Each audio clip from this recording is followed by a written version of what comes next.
Good morning everyone. সকাল 5:30 পৌনে 6টা মতন বাজছে। রাতুলের এখানে আমি টিফিন প্যাকিং করছি। আজকের টিফিনে দিয়েছি আলুর রুটি, টমেটো কেচাপ আর তার সঙ্গে কটা মতন আলু চিপস।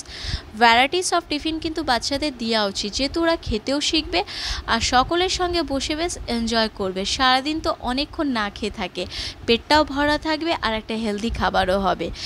রাতুলের এখানে 5:30 পৌনে 6টার মধ্যে চান আর খাওয়া হয়ে যায়। 6:15-20 মধ্যে ওর বাবা ওকে কিন্তু ফুল অফ রেডি করে দেয়। রাতুল স্কুল যাওয়ার আগে মা কালীর কাছে একটুখানি মাথাটাকে ঠুকে যায়।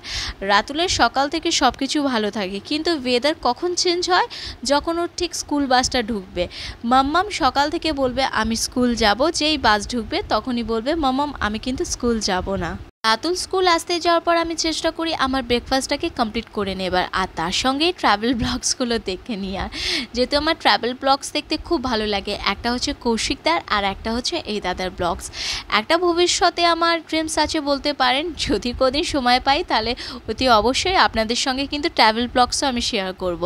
আর এখানে আমি আপনাদের সঙ্গে আজকে একটা শেয়ার করছি হেয়ার মাস্ক। এখানে একটা অ্যালোভেরা লিভস, তার সাইডগুলো কেটে নিয়ে ভেতরের জুসটাকে বার করে নেবো। এই ধরনের হোম রেমেডিস আমাদের হেয়ার বা স্কিনের জন্যে খুবই দরকার সকলের জন্যে। যা গরম পড়েছে তাতে যা হেয়ার ফল হচ্ছে, এই ধরনের হোম রেমেডিস বা হেয়ার মাস্ক খুবই দরকার।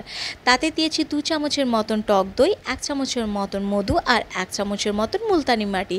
যেহেতু অনেকটাই ঘাম হচ্ছে স্ক্যাল্পে আর তার সঙ্গে অয়েলি হয়ে যাচ্ছে, ভালো করে ফেটিয়ে নিয়ে স্ক্যাল্প থেকে চুল অবধি খুব ভালো করে ম্যাসাজ করে নেবো। জাস্ট স্নান করার আগে 10 থেকে 15 মিনিট রাখলেই দেন আফটার শ্যাম্পু। সপ্তাহে 2 দিন করলে চুল কিন্তু দেখার মতন। আসি তাহলে, আবার দেখা হচ্ছে একটা নতুন ব্লগ নিয়ে নতুন সকালের সঙ্গে।